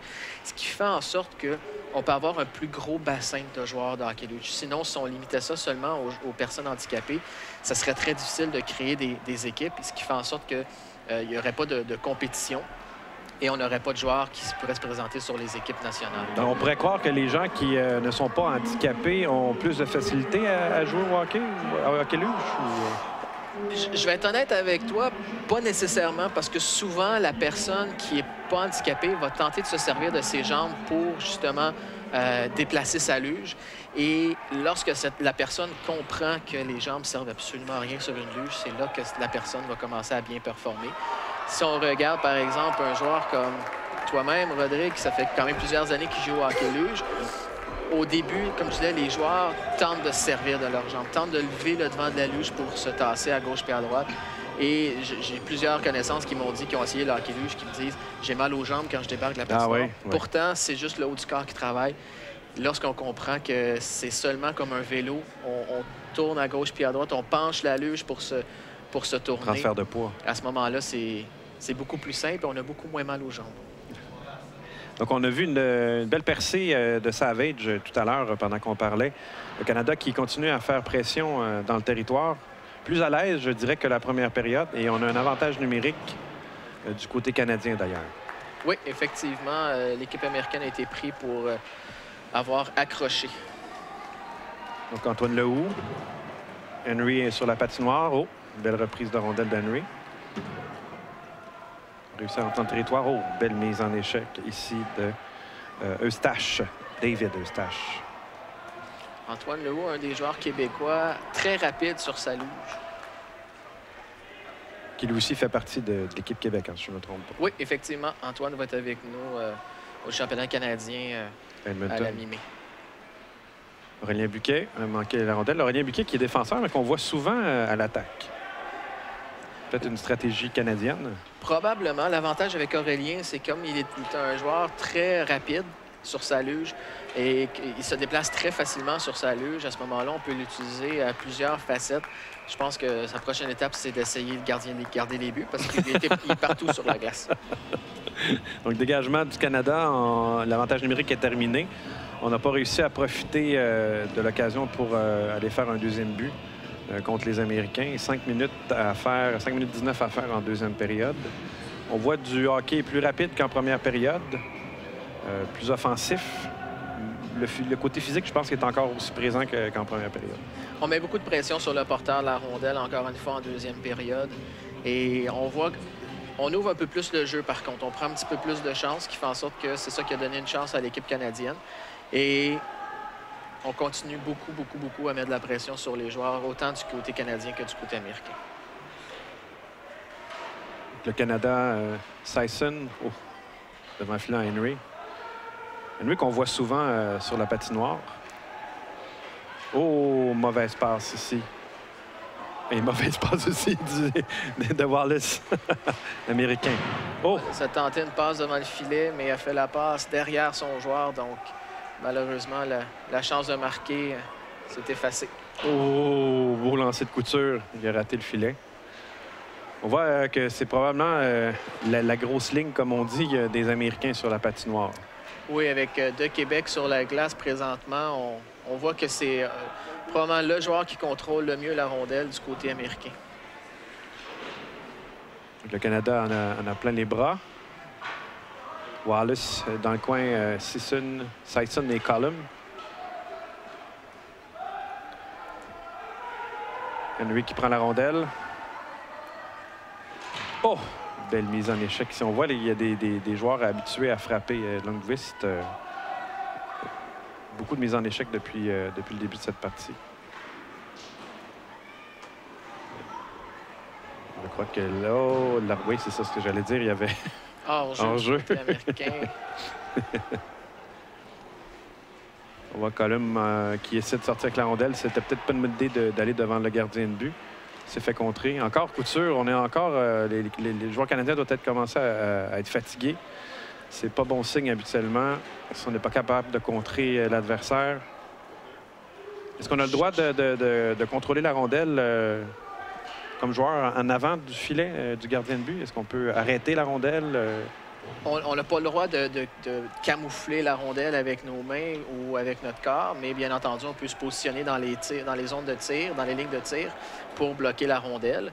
Mais seulement le gardien de but a le droit de geler la rondelle. Donc, comme on vient de voir en avant du filet, tantôt, c'était... Oh! Ici, il y en a une percée de Sisson qui est seul. avec Mathieu Trudeau. Le lancer, le but. Bon choix. Je pense que Mathieu était contré de toute façon. Mais bon changement de ligne. On a vu, comme tu disais tantôt, le fait que le Canada était dans l'autre zone est désavantagé, mais dans ce cas-là, a été avantagé. Oui, ça l'a vraiment aidé le Canada et Sisson a pris la bonne décision parce que je crois que Mathieu a tiré le gardien but. Donc, c'est la deuxième but où Mathieu attire un joueur de l'autre équipe. Donc, le gardien but doit absolument regarder les deux joueurs et le capitaine de l'équipe américaine s'est dirigé sur Trudeau pour bloquer la possibilité de passe. C'était le bon jeu à faire. Tu laisses le lancer au gardien but. Malheureusement, le gardien but était peut-être un petit peu trop à sa gauche pour le lancer. Mais ça fait en sorte que ça donne une avance au Canada. Bien, bravo au Canada. Je remarque que les 3 buts, autant du côté américain que canadien, sont dans le haut du filet. Est-ce que c'est plus facile comme gardien de but de garder les filets quand les lancers viennent de la hauteur? Ou... En fait, souvent, les joueurs vont tenter de faire des lancers dans le haut du filet parce que excusez-moi l'expression, ça paraît bien. Donc, c'est normal que pour le gardien de but, lorsqu'on voit quelqu'un s'en venir devant nous, on a tendance à lever les épaules et à lever les mains dans les airs pour essayer d'enlever l'option du but dans le haut du filet. Mais les joueurs, si on regarde, par exemple, sur les équipes nationales, que ce soit Canada, États-Unis, l'Allemagne, tout ça, il y a beaucoup de buts qui sont comptés dans le bas du filet, directement sur la glace. Donc, ça déjoue beaucoup les gardiens de but. Mais les bons gardiens de but, si on regarde, par exemple, les Corbin Watson de ce monde, vont bien couvrir leur filet. Un Steve Cash de l'équipe américaine qui est considéré comme un des meilleurs, sinon le meilleur gardien de but de hockey luge au monde, couvre très bien le haut et le bas du filet. Donc, c'est pas une stratégie commune. Pas au niveau national. OK. Oh, on a une punition, je crois. On va avoir retenu. C'est du côté canadien, côté américain. On est dans la zone américaine, donc je présume que c'est un Américain, peut-être pas. Mathieu Trudeau se dirige vers le banc. C'est du côté canadien. On va voir... Francis Lacombe. Francis Lacombe, le jeune Francis Lacombe. Francis, si je me souviens bien, en est à ses débuts sur l'équipe de développement. 18 ans seulement, donc... Donc, 1 minute 44 à faire en deuxième période. Avantage numérique américain-USA. On va voir. Bien, on a vu tout à l'heure que le Canada s'est bien débrouillé en désavantage numérique. On va voir si ça va être le cas aussi en deuxième période. Je crois que le plan de match de l'entraîneur canadien en désavantage, c'est d'envoyer un joueur mettre de la pression, comme Antoine Lehoux, qui est très rapide sur sa luge. Donc, Antoine peut revenir dans sa zone et couvrir en défensive. Donc, on voit Henry qui est sur la patinoire, qui a réussi à faire l'arrêt lui-même. On voit l'équipe américaine qui vraiment se dirige directement devant le filet pour essayer de, 1, bloquer la vue et de 2, faire dévier le lancer. Ça doit être assez fatigant comme gardien de but d'avoir autant de gens des fois devant toi, autant au niveau adversaire que collègue. Oui, effectivement. Donc, c'est pas toujours facile, mais en même temps, plus il y a de joueurs, plus il y a de chances que la rondelle soit bloquée aussi. Donc, les Américains qui n'ont pas réussi encore à installer leur jeu. 44 secondes à faire en deuxième période, en avantage numérique pour les Américains. Et la rondelle qui va sortir. Le Canada a vraiment une belle capacité en désavantage numérique, du moins jusqu'à maintenant. On prend notre temps, on n'a pas l'air trop nerveux. Dégagement. Surtout avec une avance de 2-1, tu sais que tu as un petit coussin devant toi. Disons que c'est moins stressant. Belle passe de transition des Américains. Entrée de zone un peu ratée. Encore une dizaine de secondes à faire à la période. Il faut que le Canada réussisse à garder la rondelle dans le fond du territoire le plus longtemps possible. Aurélien Buquet avec la rondelle et c'est terminé.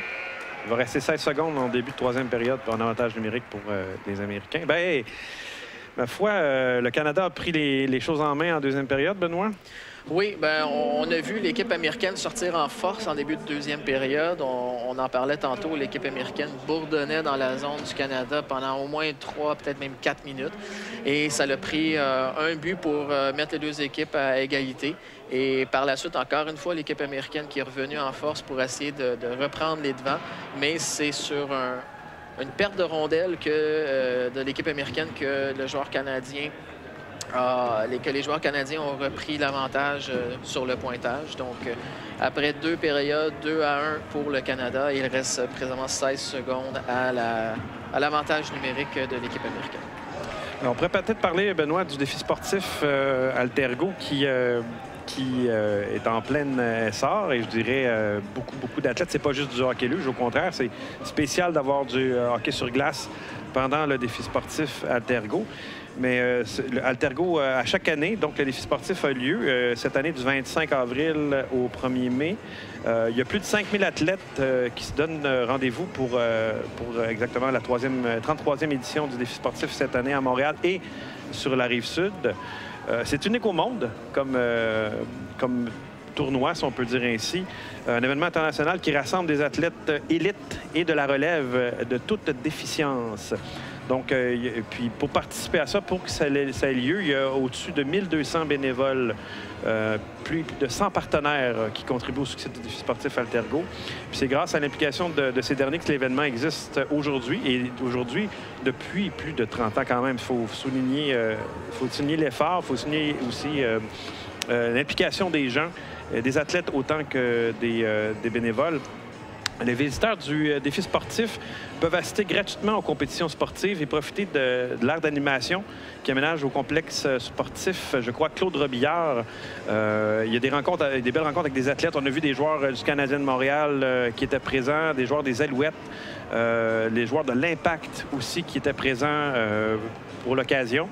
Ça leur a permis aussi d'essayer certains sports. On a pu voir à RDS le dénouement de certains joueurs de hockey qui ont essayé le hockey luge. C'était, ma foi, très sympathique et très drôle à voir. Donc, depuis 1984 que le défi sportif est organisé par Altergo. C'est un regroupement d'organismes qui travaillent pour faciliter l'accès aux loisirs et aux sports de personnes, donc handicapées, donc à mobilité réduite pour la plupart. Donc, on a vu du beau hockey. On espère avoir des spectateurs pour la grande finale qui est dimanche. Dimanche à 13h30 qui va avoir lieu encore une fois à l'Arena Howie Morans à Montréal. Et l'entrée est gratuite. Donc, de pouvoir venir voir des joueurs de calibre international qui vont faire un jour l'équipe qui est de calibre international, ces 2 équipes qu'on a aujourd'hui, demain et dimanche, c'est les futurs du hockey sur luge, autant au Canada qu'aux États-Unis. Et de pouvoir voir ces joueurs-là performer en fin de semaine et de voir le calibre de ces joueurs-là, parce que c'est des joueurs, comme on le disait tantôt, qui se battent pour 1, 2, peut-être 3 postes sur l'équipe nationale. Donc, c'est vraiment important pour ces joueurs-là d'être ici en fin de semaine et de bien performer, de bien paraître, de ne pas faire trop d'erreurs. Et les 2 équipes côté entraîneur vont voir c'est qui les joueurs qui sont physiquement prêts, qui sont également mentalement prêts. On le voit sur la glace, on l'a vu en deuxième période du côté canadien. Les Américains bourdonnaient dans la zone offensive, mais j'ai pas vu l'équipe canadienne paniquer. Donc ça, pour un entraîneur, c'est très important, c'est très apprécié de voir ça parce que les joueurs, oui, on est dans notre zone, ont confiance en leur gardien de but. Il a laissé passer le premier but qui, à mon avis, aurait dû être arrêté, mais il s'est très bien repris en deuxième période, quelques lancers qui a fait les arrêts clés, garder son équipe dans la partie. Ce qui fait en sorte qu'on voit les entraîneurs regarder les joueurs et dire cette personne-là, c'est quelqu'un qui est prêt à un jour faire le saut sur l'équipe nationale. Donc, mis à part le fait que ces équipes-là pratiquent entre elles, Benoît, qu'est-ce que ça demande comme préparation, comme ici à Howie Morans, à Montréal, pour créer cet événement-là? Donc, est-ce qu'il y a des pratiques? Comment ça fonctionne? Si on regarde, par exemple, on va parler de l'équipe canadienne. C'est l'équipe qui nous intéresse aujourd'hui. Si on regarde l'équipe canadienne, aujourd'hui, on est le 29, donc l'équipe canadienne a déjà eu 2 pratiques. Donc, on a eu des pratiques le 27 et le 28 avril, donc hier et avant-hier. A eu l'entraînement d'avant-partie aujourd'hui, donc le mieux connu sous le nom de warm-up d'avant-partie aujourd'hui. Demain matin, il va y avoir encore une pratique autant du côté canadien qu'américain. On va avoir un petit temps pour se reposer entre les pratiques et la partie qui va avoir lieu demain soir. OK, fait qu'on pratique les jours de match également. Ça arrive de temps en temps, oui, d'avoir un entraînement matinal pour un peu se dégourdir, puis reprendre un petit peu l'esprit, parce que, bon, aujourd'hui, on a la partie en après-midi. Ce soir, l'équipe va se reposer. Demain matin, on va avoir une première pratique du côté américain, ensuite suivie de l'équipe du Canada. Et on va avoir aussi une initiation de l'équipe de Hockey Québec. Donc, Hockey Québec va être ici demain pour faire une petite initiation là, durant la journée avec des gens invités. Et en soirée, bien entendu, il va y avoir la partie à 7h30 entre le Canada et les États-Unis. Donc, c'est des journées bien remplies, mais pas trop, ce qui fait en sorte que les joueurs s'entraînent le matin, reviennent à l'hôtel, un dîner, peuvent retourner dans leur chambre, faire une sieste. Moi, je sais que j'adorais faire des siestes. Ça faisait partie de ma préparation d'avant-partie, ma routine. Donc, chaque jour était différent. Par exemple, quand on avait une partie en soirée, j'aimais bien aller faire la petite sieste en après-midi. Quand on avait un match en après-midi, à ce moment-là, on n'avait pas de partie, on n'avait pas de pratique le matin. Donc, et chaque équipe est différente. Il y a des équipes qui aiment mieux être occupées en après-midi pour se garder mentalement prêt, mais c'est différent pour chaque équipe. Et par la suite, on revient dimanche pour la super finale qui va avoir lieu à 13h30 encore une fois à l'Arena Howie Morans. Donc, c'est normalement la troisième partie, c'est la partie où on voit le plus d'intensité. Les joueurs veulent finir la compétition avec une bonne impression, autant au niveau des entraîneurs qu'autant au niveau des partisans qui sont ici, parce qu'on a quand même plusieurs partisans aujourd'hui, tant du côté canadien qu'américain. Je vois quelques chandails américains présentement dans la foule. Donc, ça veut dire qu'il y a des pères, il y a des mères, il y a des familles qui ont suivi les joueurs ici aujourd'hui. Et c'est intéressant quand tu dis que tu portes le chandail canadien, tu portes le chandail américain. Tu as la chance, par exemple, de compter ton premier but, de faire un arrêt-clé pour ces joueurs-là. C'est vraiment quelque chose qu'ils ont rêvé toute leur vie.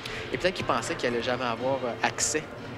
Oui, c'est un peu c'est un honneur de porter les couleurs de son pays, autant au niveau soit développement ou au niveau international, comme tu l'as fait toi-même pendant plusieurs années. D'avoir la chance de mettre je parle du côté canadien, mais d'avoir la chance de mettre le chandail sur tes épaules avec ton nom dans le dos, c'est vraiment un honneur parce que non seulement il y a quelques années, on regardait ça et on se disait bien, c'est seulement les Sidney Crosby, les Mario Lemieux, les Patrick Roy qui vont faire ça. Et là, aujourd'hui, on a des joueurs qui sont de calibre international. Si je regarde l'équipe nationale du Canada en ce moment, on a les Billy Bridges, que ça fait je ne sais plus combien d'années qu'il est sur l'équipe nationale. Il est encore très dominant. Brad Bowden, Greg Westlake, qui est le capitaine de l'équipe nationale. Adam Dixon, qui est, à mon avis, probablement le joueur le plus complet au hockey luge. Prend beaucoup de risques, mais ça paye 9 fois sur 10. Donc, la fois sur 10 que ça ne paye pas, mes deux amis, Corbin Watson et Dominique Larocque, qui sont les deux gardiens de but de l'équipe nationale, doivent être alertes, mais 9 fois sur 10, ça fonctionne. Donc, et ces joueurs-là portent fièrement le chandail du Canada. Et à chaque fois qu'on met le chandail, on a un petit frisson qui nous passe dans le dos en se disant on a cette chance-là de porter le gilet.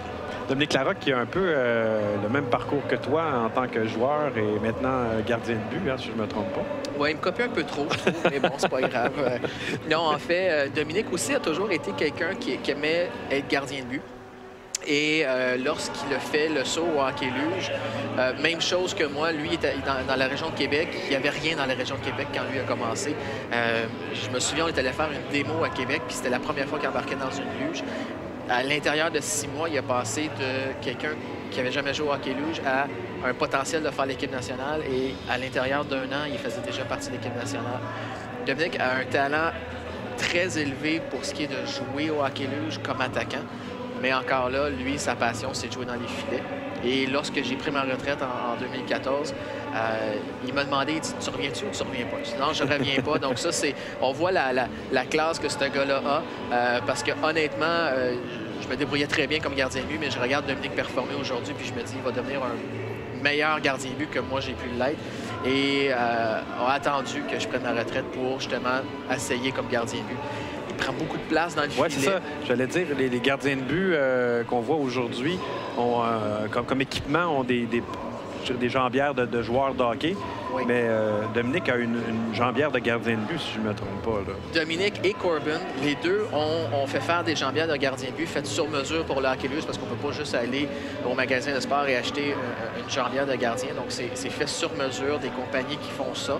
Et ce qui fait en sorte qu'avec la jambière, lorsqu'on met la jambière sur la glace, on enlève une grande partie du filet au bas. C'est comme un gardien de but qui fait le style papillon. ça donne un peu cette impression-là. Et Dominique étant quelqu'un de quand même très grand, donc lorsqu'il met sa patte par terre et qu'il se lève, ses épaules sont à la hauteur de la barre horizontale.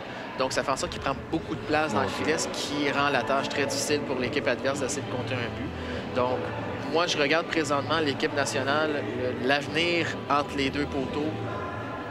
Il n'y aura pas de problème pour les prochaines années avec Corbin Watson et Dominique Larocque. Au niveau américain, c'est Nash, je ne me trompe pas, qu'il y a aussi... Steve Cash, excuse-moi. Steve Cash, oui. Steve Cash est exactement comme les gardiens de but qu'on a aujourd'hui. Steve Cash a les jambes en avant. Steve, ça fait au-dessus de 10 ans qu'il est sur l'équipe nationale américaine, a été le gardien de but substitut pendant plusieurs années. Et après Turin, le gardien de but de l'équipe américaine a pris sa retraite. Manny Guerrero a pris sa retraite. Et lui est tombé numéro 1 et a vraiment amené l'équipe à un prochain niveau. C'est vraiment lui qui a transporté l'équipe sur ses épaules pendant 2, 3, 4 ans. Et il a vraiment fait la différence. Une bonne mitaine, mais encore une fois, c'est un gardien de but qui est relativement petit, donc ne prend pas beaucoup d'espace. Et plus les années vont avancer, plus un gardien de but comme Steve Cash va avoir moins d'implication dans son équipe parce que, 1, les joueurs sont plus rapides, 2, les lancers sont plus rapides, puis 3, le maniement de la rondelle n'est plus comme c'était il y a 5, 10, 15 ans. Donc, l'équipement, autant que le style, évolue aussi vite que la Ligue nationale de hockey debout aussi. Là. Oui, effectivement. Puis, on fait juste penser aux gardiens de but. On parlait de ça tantôt. Les gardiens de but qui se font faire des jambières sur mesure pour le hockey luge. On n'aurait jamais pensé que ça se ferait dans le passé. Des compagnies d'équipements sportifs qui font des palettes de hockey pour le hockey luge parce que la palette est complètement différente que le hockey conventionnel. Donc, d'avoir des compagnies qui fabriquent de l'équipement pour le hockey luge. Équipement qui doit coûter quand même assez cher. Une luge... Une luge conventionnelle pour quelqu'un qui veut jouer au niveau local, on va dire ça coûte juste, je vais dire juste entre guillemets, quelques centaines de dollars. Donc, pour 500-600 $, on peut avoir une luge qui est de très, très bonne qualité et qui va durer quand même plusieurs années. Les gens disent que c'est quand même 600 $, mais elle peut durer 5, 6, 7 ans facilement si on y fait attention.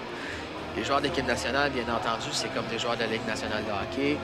C'est des joueurs qui sont un petit peu plus piqués, qui aiment certaines choses, qui n'aiment pas d'autres choses. Donc, chaque joueur va avoir une luge qui est vraiment faite sur mesure pour ce joueur-là. Je ne peux pas parler des autres joueurs. Je vais donner moi comme exemple. Comme gardien de but, j'ai une luge que j'ai fait faire vraiment sur mesure selon la position que j'ai dans ma luge, selon ma grandeur, selon mon poids, selon comment je suis assis. Et donc, j'ai passé une journée complète avec la personne qui fait mes luges à plier des morceaux de métal, à voir comment est-ce que je suis confortable comme ça, est-ce que je suis confortable comme ça. On a fait 4 modèles différents et c'est vraiment le 4e modèle que là, j'étais vraiment confortable. Et c'est ça qui est important parce que ça doit devenir une partie de toi-même, ta luge.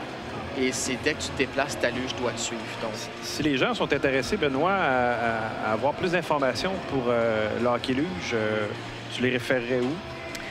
On va les référer au site web de Hockey Luge, hockeyluge.ca. Et à ce moment-là, il y a beaucoup d'informations sur ce site-là. Vous pouvez nous envoyer un courriel pour nous poser des questions, savoir c'est où les entraînements et tout ça. Et bien entendu, on va vous revenir avec les réponses à vos questions. Puis comme on disait tantôt, c'est ouvert à tout le monde. Donc, il y a une possibilité d'essayer le sport. Il y a des possibilités d'essayer le hockey sur luge. Il y a plusieurs périodes d'essai par année. Ici même à Montréal, à l'Arena Howie Morans. On en a aussi à quelques reprises sur la rive sud de Montréal. On se promène dans les différentes régions pour aller faire essayer le sport dans les différentes régions. Et à ce moment-là, ça permet aux gens qui ne connaissent pas le sport de l'essayer et peut-être un jour embarquer dans une équipe de hockey luge. Et si c'est une personne qui a un handicap, peut-être un jour faire les équipes de développement et faire les équipes nationales. Peux-tu répéter le site? Le hockeyluge.ca. Parfait. Donc, en un mot, tout ensemble.ca. C'est bon. En plus, c'est toi qui s'occupe, je crois, du site. C'est moi qui s'occupe en partie du site. Donc, si jamais vous avez des questions, quoi que ce soit, on va vous répondre relativement assez rapidement. Donc, on est de retour à 30 secondes de la 3e et dernière période de la partie d'aujourd'hui. Les Américains qui tirent de l'arrière 2-1 grâce à une offensive extraordinaire, je dirais, du Canada qui a, ma foi, changé un peu son style en deuxième période. Il faudra voir en troisième période s'ils vont être capables de garder leur avance. Je pense que le mot-clé pour l'équipe canadienne en ce moment, c'est lorsque vous avez une chance, lancer. Le gardien de but américain semble un petit peu fragile après avoir laissé passer ces 2 buts-là. Va probablement vouloir se reprendre, mais de lancer sur le gardien de but, en hockey luge, les rebonds peuvent aller de n'importe quel côté. Ça peut dévier sur une luge, ça peut accrocher un bâton, surtout qu'on a 2 bâtons. Donc, de prendre sa chance, de lancer au filet, et on ne sait jamais ce qui peut arriver, puis de se diriger vers le devant du filet pour essayer de prendre les retours de rondelles. Eh bien, on verra bien si ce sera le cas en 3e période. On se prépare. Donc, on a le trio du Canada avec Smith.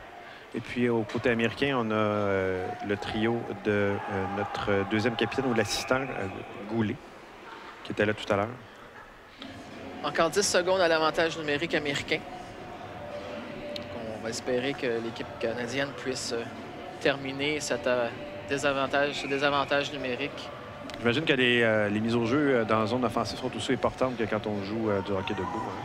Effectivement. Puis chaque mise en jeu, chaque endroit où la mise en jeu a lieu, le positionnement est différent. Donc, on a des techniques de mise en jeu différentes selon où le jeu a lieu. Le Canada qui dégage la rondelle. Antoine Leroux qui presse la rondelle dans la zone. Goulet ici qui a évité Antoine. Le Sesson. On est très agressif et la punition est terminée, bien sûr. Donc, on est à 5 contre 5 présentement. L'équipe canadienne a commencé à mettre un peu plus de pression en ce début de 3e période, ce qui fait en sorte que l'équipe américaine a un petit peu plus de difficultés. Plus nerveux, hein? On peut voir le dégagement plus fréquent du côté des Américains. Quand même une belle patinoire pour un mois d'avril, fin avril, début mai. Et ici à Montréal, c'est impressionnant. Oui, c'est l'aréna où l'équipe de Montréal s'entraîne pendant la saison hivernale. Donc, l'aréna qui est adaptée pour le hockey luge, qui est faite pour le hockey sur luge. Même les estrades sont faites en fonction de recevoir des gens en fauteuil roulant. Les chambres des joueurs sont faites pour recevoir... Oh, mon Dieu Seigneur! Comme tu l'as dit. Il faut lancer au filet. Et c'est Francis Lacombe. Je crois que c'est son premier but ou Aurélien? Je crois que c'est Aurélien Buquet qui a fait ce lancer. Et je crois que le gardien de but a tout simplement pas vu la rondelle. Non, c'était anodin, mais comme nous, comme moi d'ailleurs, j'ai pas vu ce lancer-là. Un lancer encore en hauteur, Benoît? Encore en hauteur, ce qui fait en sorte que probablement que le gardien de but l'a vu peut-être à la dernière minute. On va voir la reprise ici dans quelques secondes. Mathieu Trudeau qui était à la mise au jeu. Aurélien. Ah, c'est Aurélien Buquet. Donc, on parlait d'opportunités et puis de gagner des mises, l'importance de gagner des mises. Ça a été fait quand même rapidement. On a gagné la mise en jeu du côté canadien de la part de Trudeau. Et c'est Tamburello qui a fait la passe à Aurélien Buquet. Puis Aurélien a tout simplement pris un lancer vers le filet, a pris sa chance et a fait en sorte que si le gardien de but arrête la rondelle, il peut avoir des retours, tout ça. Et malheureusement pour le gardien de but, n'a probablement pas vu la rondelle à temps et la rondelle est rentrée dans le filet. Donc, gardien de but des Américains, AB, comme on dit. On a, lui, vu... il n'y a pas beaucoup de faits d'arrêt. Hein. Je crois que peu de lancers, mais les lancers ont été bien visés. Oui, des bons lancers de la part de l'équipe canadienne. Malheureusement, pour ce gardien de but, n'a pas fait les arrêts au bon moment. Puis je pense que d'arrêter la rondelle comme il vient de le faire présentement, ça démontre un petit peu de nervosité. Mais... c'est la raison pour laquelle ils sont ici en fin de semaine. C'est pour vivre des expériences, apprendre des choses. Et je suis certain que ce gardien de but-là, s'il a la chance de garder les buts pour une autre partie, va donner une meilleure performance.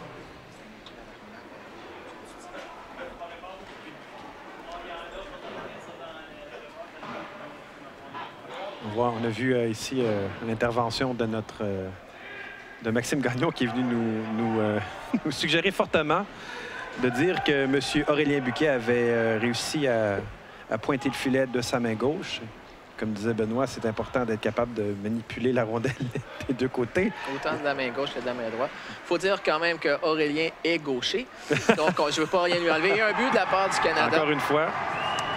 Beaucoup de pression devant le filet, ce qui fait en sorte que c'est le joueur canadien qui est en mesure de pousser la rondelle dans le filet. Malheureusement, le gardien de but voyait absolument rien pour bloquer ce tir. Je crois qu'on baisse une petite baisse d'énergie du côté des Américains suite au 3e but. Et là, on a un 4e but. On va Je crois qu'on va changer de gardien but du côté américain. Je crois qu'il en est assez pour aujourd'hui. Donc, on va avoir Kyle Huckabee ou Huckabee qui va prendre la relève. C'était Huckabee. Ouais, donc, c'est Griffin Lamar qui va prendre la relève dans le filet en cette troisième période. Les gardiens qui sont un peu plus âgés que ceux du Canada. Huckabee, Kyle avait 21 ans. Toujours 21 ans, dis-je, mais il sort de la patinoire. Lamar, Griffin, 20 ans. Et du côté canadien?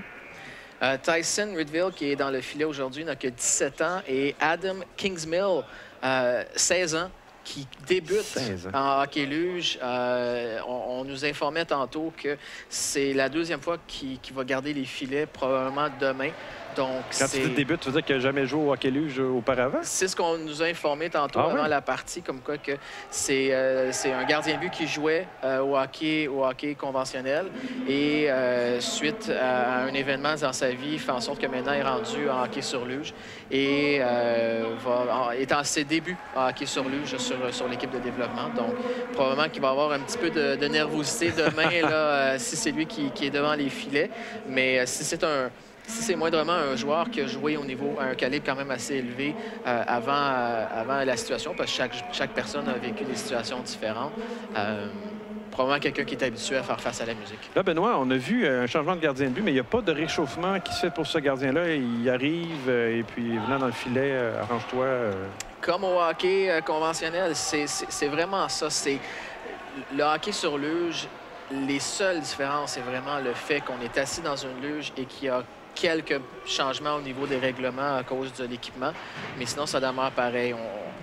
Au baseball, on a la chance de faire réchauffer un nouveau lanceur, mais au hockey, on change de gardien de but, la partie continue. Donc, faut se réchauffer du mieux qu'on peut, et je suis certain que le nouveau gardien de but américain va se déplacer dans son filet pendant les prochaines secondes. Donc, quatrième but, si je ne m'abuse, du Canada. Donc, changement de gardien de but. On essaie de changer... de changer la donne, mais je ne crois pas que ça sera suffisant. Mais du moins, on ne peut pas perdre espoir. On a déjà vu des équipes remonter facilement. Oui. Et là, on va voir un bon lancer du côté américain sur la glace qui fait en sorte que si moindrement il y avait eu du trafic devant le filet, le gardien de but n'aurait pas vu la rondelle et on aurait eu une chance de marquer sur ce lancer. Les Américains qui vont tenter le tout pour le tout pour essayer de contrer le Canada qui s'est replacé et continue de donner des mises en échec extraordinaires d'Aurélien Buquet ici. Et le joueur américain Jack Wallace contrôle très bien la rondelle, autant de la main gauche que de la main droite. Protège bien la rondelle, tantôt sur le bord de la bande. Le joueur canadien a tenté de lui enlever la rondelle pendant plusieurs secondes et n'a jamais été en mesure de le faire. On essaie de sortir du territoire du côté Canada. On a Smith sur le côté de la patinoire. On utilise la bande pour sortir la rondelle et ça devient une passe pour Antoine Lehoux. Antoine qui décampe, encore droite-gauche. Et puis Lambert qui n'a pas pu prendre le retour de la rondelle. Oh, Mathieu Trudeau qui rapide. Oh, on aura ici une mise en jeu dans la zone des Américains. Mathieu qui avait 3 joueurs sur le dos n'a pas semblé avoir trop de difficultés. Mathieu a beaucoup de confiance en ses moyens et ici qui est capable de bien performer sur la patinoire. Donc, et on l'a vu depuis le début de la partie, a été sur la patinoire pour une très grande partie de la partie en ce moment et a été présent pour la plupart des buts. Peut-être 3 buts même. Donc, c'est probablement le joueur à surveiller du côté canadien aujourd'hui. Là, tu expliquais que Mathieu est dans le top 20 de l'équipe nationale et il peut jouer dans l'équipe de développement aussi. Oui, effectivement. En fait, tous les joueurs qui ne sont pas qualifiés ou confirmés sur l'équipe nationale peuvent jouer sur l'équipe de développement. Et on se sert beaucoup de cette équipe-là pour essayer des nouveaux joueurs, pour voir qu'est-ce que ces nouveaux joueurs-là peuvent donner. Présentement, on regarde des joueurs qui ne sont pas présents, qui pourraient l'être, mais probablement qu'on va essayer d'autres joueurs. Par exemple, Francis Lacombe, qui est ici en fin de semaine, n'était peut-être pas là dans les années passées parce qu'on voulait tenter des expériences avec d'autres joueurs. On voit que le Canada continue à à bien contrôler le jeu, même en zone défensive. Colum sur, dans le fond du territoire. On a Henry qui s'en va chercher la rondelle derrière le filet. Puis Tom Borello, si je ne me trompe pas, est aussi sur la patinoire. Oui. Lancé des Américains.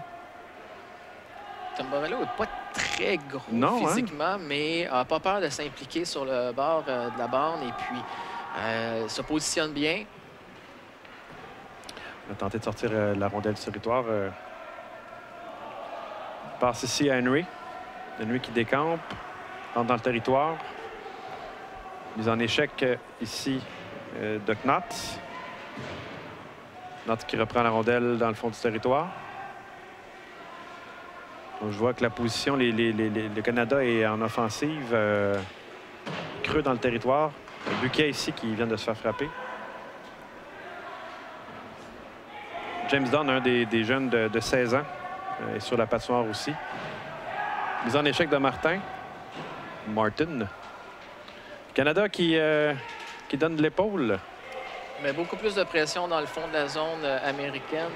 Ce qui fait en sorte que c'est plus difficile pour les Américains de partir le jeu. On a vu une luge. Contact luge à luge. Luge à luge, oui, en face à face. Si on frappe avec la luge, Benoît, est-ce qu'on a une punition? Est-ce qu'on est puni? Comme on vient de voir, non, parce que c'est contact luge à luge. Les deux se sont rentrés dedans. Mais si on frappe intentionnellement avec le devant de sa luge, l'autre joueur, par exemple, sur le côté, donc une charge en T, ou mieux connu sous le nom de T-bone, ça, c'est une punition. On n'a pas le droit de faire ça. C'est trop dangereux pour les risques de blessure. D'accord.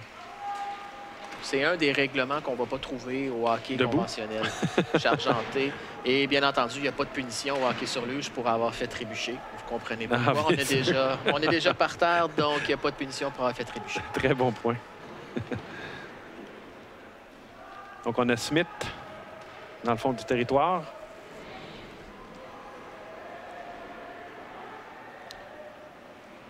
On a Francis. Oh, on voit Antoine qui s'apprêtait à décamper. Encore 2 contre 2 dans le fond du territoire, donc stratégie régulière. Oh, je crois qu'on a donné du coude. Oui, ça va être un avantage du côté américain. 2 minutes pour avoir retenu. Ah, c'est retenu, hein? Je pensais que c'était le Canada. Buquet qui est pris en défaut. Pas d'accord, mais il est pris en défaut. 7 minutes 53. Opportunité aux Américains. Si les Américains veulent revenir dans cette partie, je crois que c'est le temps de le faire parce qu'avec un peu moins de 8 minutes à faire en troisième période, tiré de l'arrière par 3 buts. On a Mathieu Trudeau au centre. Oh, lancé à côté du filet.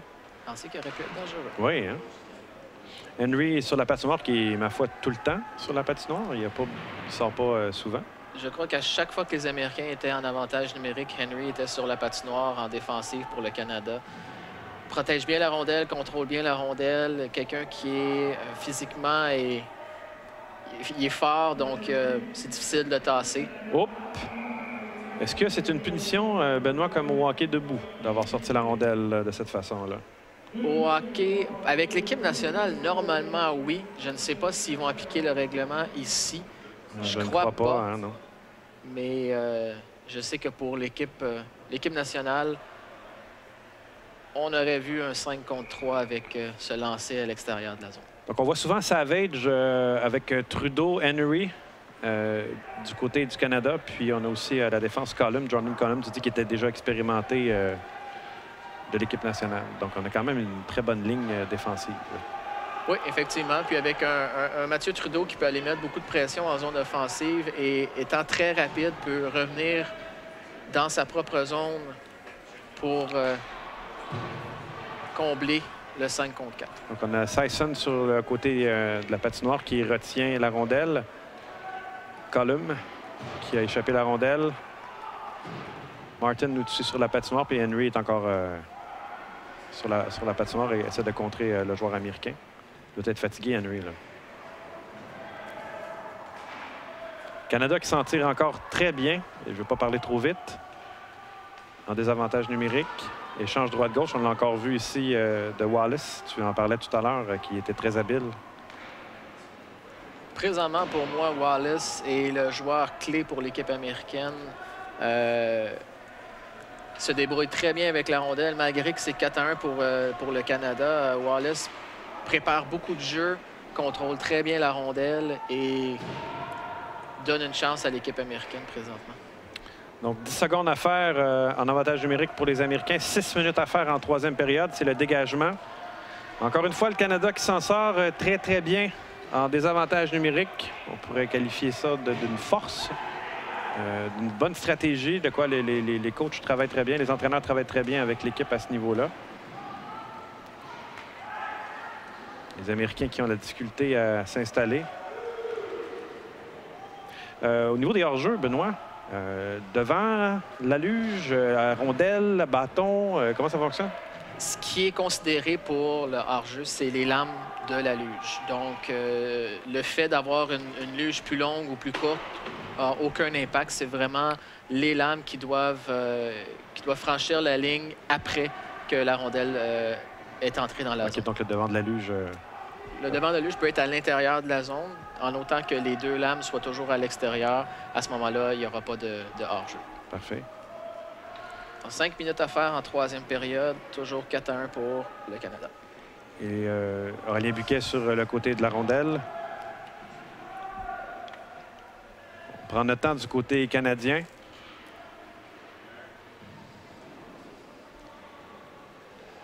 Probablement que du côté des entraîneurs, on a demandé aux joueurs d'être patients, de ne pas tenter de jeu trop compliqué, protéger la rondelle et protéger le devant du filet.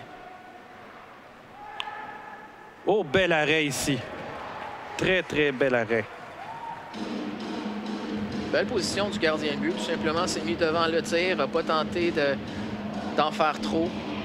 Bon, c'est encore Ridvel qui... C'est toujours Ridvel qui est dans le filet pour l'équipe canadienne. Donc... Le premier lancé, premier but, après ça, ma foi... C'est bien repris. C'est bien repris. Possiblement un petit peu les nerfs, le stress, la nervosité. Mais un coup que ça, c'est parti, on reprend ses esprits. Côte de Québec ici, qu'on voit... Oh, mon Dieu, ma foi. On dit merci à Henry. Qui est encore une fois sur la patinoire. L'échange du côté américain. Un lancé, encore un bel arrêt de Ridvel. Ridvel voit bien la rondelle, se positionne pour voir ce qui se passe devant lui, regarde le jeu et contrôle les rebonds. Pour un gardien de but hockey sur luge, c'est très important de bien contrôler ses rebonds. Lorsqu'on voit la rondelle, on arrête la rondelle, on contrôle les rebonds et on peut arrêter le jeu. On contrôle le jeu présentement. Le gardien de but canadien empêche l'équipe américaine de prendre un momentum pour espérer revenir dans cette partie, malgré qu'il reste seulement 4 minutes. Wallace se lancer. Bel arrêt encore de Ridvel. Trudeau prend la rondelle. On est dans le coin territoire, encore 2 contre 2. Oh, on a empêché la sortie du territoire. Les Américains qui continuent à bourdonner. Canada qui semble... Oh, belle passe ici de Trudeau. À Sisson. Pardon. À Smith. Le tournement. Wallace. Là, en manque son tir. Henry prend la rondelle. Les Américains qui lâchent pas prise. Trudeau à la rondelle.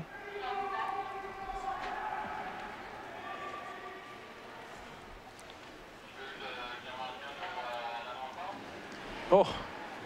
Henry ici qui a perdu la rondelle, mais on continue du côté canadien. Colum, l'expérimenté. Les deux capitaines qui viennent de se frapper solidement derrière le gardien de but Lamar. Oh! Est-ce qu'on est trop de joueurs du côté canadien? Effectivement, il y avait trop de joueurs, mais l'arbitre a laissé passer. On était chanceux du côté canadien sur ce trop de joueurs sur la patinoire. Je crois que tantôt, l'équipe américaine, quand ils ont eu leur trop de joueurs sur la patinoire, Les arbitres ont donné quelques secondes, mais un peu trop tard. Antoine Lehoux presse la rondelle dans la zone américaine. Francis Lacombe à la rondelle. L'envoie à Buquet de l'autre côté. Peut-être une passe un peu risquée, mais quand même. Un petit peu trop long comme passe à mon goût. Francis Lacombe a bien contré Zik. Beau repli de Francis. On a remarqué qu'il a peut-être fait une mauvaise passe, mais est revenu immédiatement dans le milieu de la zone pour bloquer le jeu. Antoine Lehoux, essaie de sortir le territoire, se retrouve avec la rondelle encore. Prend son temps.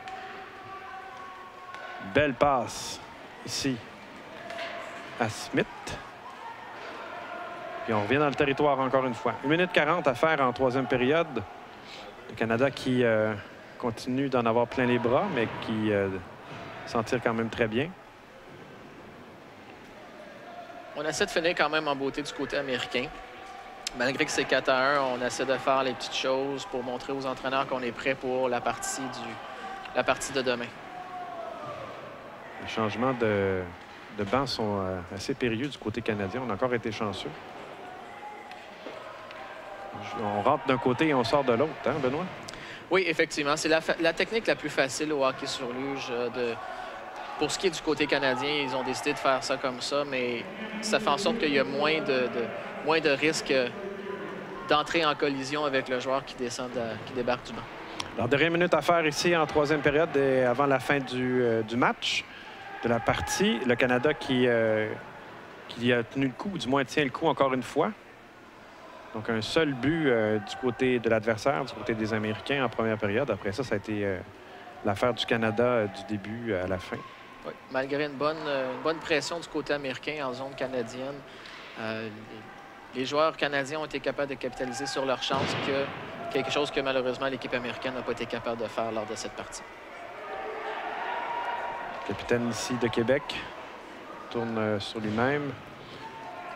On va tenter une passe à Hargis, qu'on n'a pas vu beaucoup depuis le début de la partie. Est-ce que ça va être refusé au Canada? Pas du tout. Non, donc on écoule le temps et c'est terminé. Hors de souffler du côté canadien, Benoît? Oui, effectivement. Les joueurs américains, malgré le fait que les Canadiens remportent la partie, doivent être quand même fiers parce qu'ils ont passé la majeure partie de cette partie dans la zone canadienne, a mis beaucoup de pression. Et peut-être que demain, avec un jeune gardien de but qui en a à ses débuts, qui va peut-être un petit peu nerveux, vont peut-être avoir un peu plus de chance, mais on va voir demain.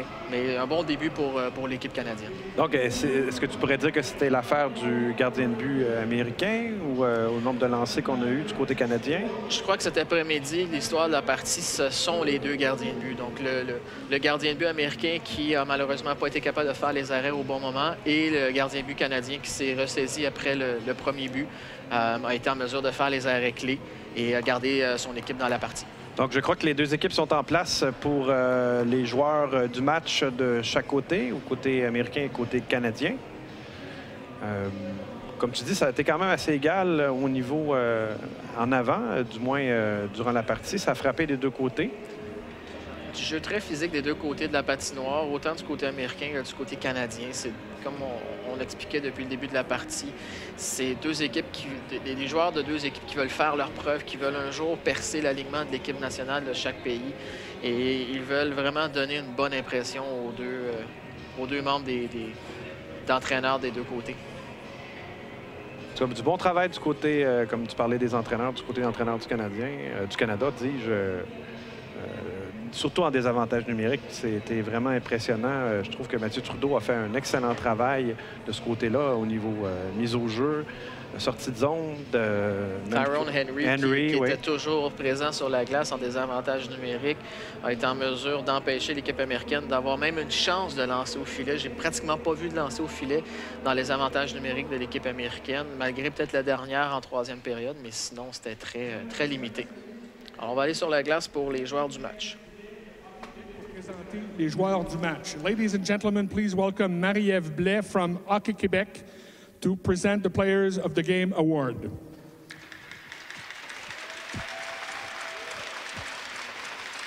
Le joueur du match des États-Unis, the player of the game for Team USA, le numéro 8, number 8, Jack Wallace.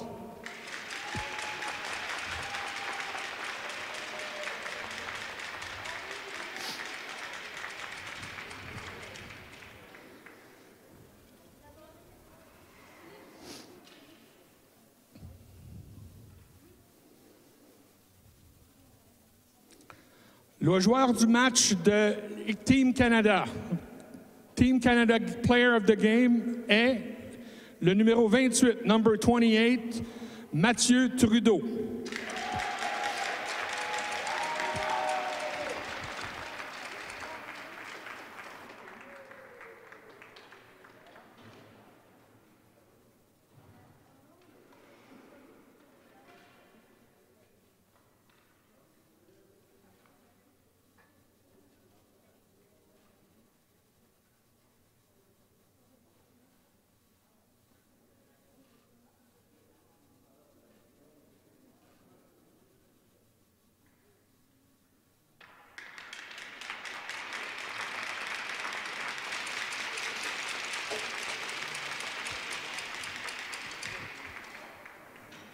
Le défi sportif Altergo voudrait remercier le public, ses partenaires et les équipes du Canada et des États-Unis pour leur support.